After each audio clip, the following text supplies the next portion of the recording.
Nietes, balik laban na. Isasabay kay Casimero. Laban ng mga heavy hitters. Pag-usapan natin yan mga trops, ngunit bago tayo magpatuloy, palike muna ng video and hit the notification bell button at pasubscribe na rin sa aking Easy Work Sports YouTube channel. Maraming salamat trops! 4 Division World Champion Donny Ahas Nietes, planong bumalik sa ibabaw ng ring sa edad na 41 years old.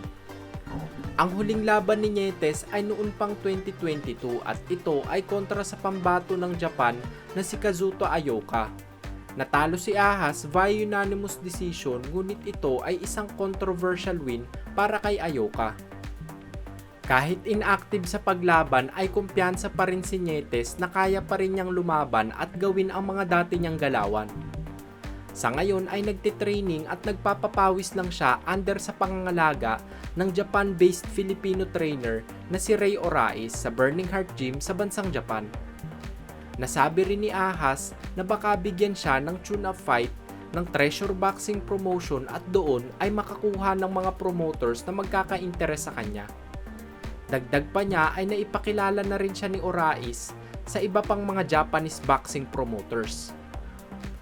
Planong ibalik si Nietes sa ibabaw ng ring sa month of June or July.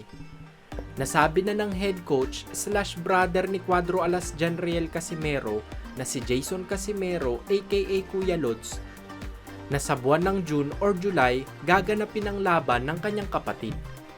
So since ang TBP ang magbibigay ng tune-up fight para kay Ahas, ay most probably isasabay ito sa laban ng ating angas ng Pinas. Abangan na lang natin yan mga trops at sana ay matuloy na ang laban ni Casimero.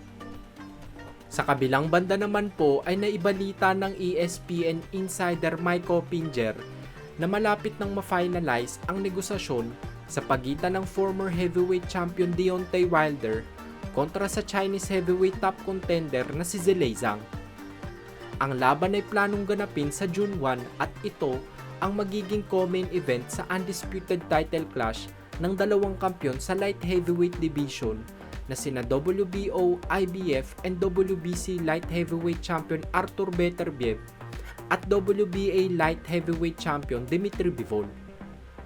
Parehas natalo sina Zhang at Wilder sa mga huli nilang laban kontra kay Joseph Parker, kaya magandang opportunity ito para sa dalawang heavyweight na magpasiklab.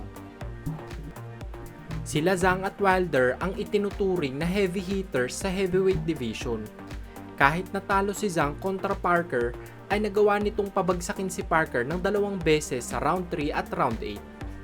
Si Zhang ay may kargadang 26 wins with 21 knockouts, 2 losses at 1 draw.